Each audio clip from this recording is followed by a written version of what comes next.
Hello, नमस्कार. मी प्रतीक्षाच होममध्ये तुमच्या सर्वांचं स्वागत आहे.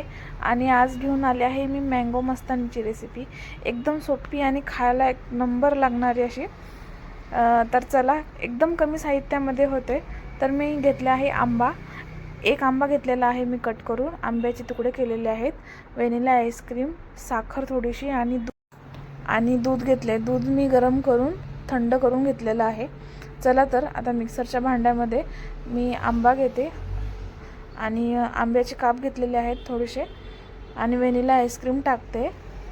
तुम्ही तुमच्या आवश्यकतेनुसार घ्यायचं आहे. क्वांटिटी कमी जास्त झाली तरी चवीला एकच नंबर लागते ते. आणि थोडीशी साखर घ्यायची. साखर आंबा किती गोड आहे किंवा तुम्हाला किती गोड लागतं त्यानुसार घ्यावी.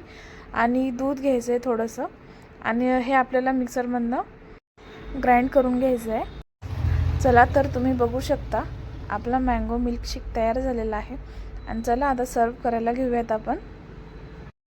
तुम्ही व्हॅनिला आईस्क्रीमच्या जागी जर मँगो फ्लेवरची आईस्क्रीम वापरली तरी चालेल. चला तर एक कपमध्ये मी आंब्याचे तुकडे टाकले आहेत आणि मिल्कशेक टाकणार आहे मी त्याच्यामध्ये आता. आणि मिल्कशेक टाकल्यानंतर मग व्हॅनिला आईस्क्रीम टाकणार आहे. तुम्ही जर का चॅनलवरती नवीन असाल तर आत्ताच चॅनलला सबस्क्राईब करून घ्या आणि चॅनलला लाईक, शेअर, सबस्क्राईब करायला विसरू नका. आणि रेसिपी नक्की ट्राय करून बघा आणि तुम्हाला कशी वाटली मला नक्की कमेंट करून सांगा. आणि मँगो मस्तानीवर गार्निशिंगसाठी तुम्ही थोडीशी टुटी फ्रुटी, चेरी आणि ड्रायफ्रूट्सचा वापर करू शकता. मी तरी इथे ड्रायफ्रूट्सचा वापर केलेला आहे.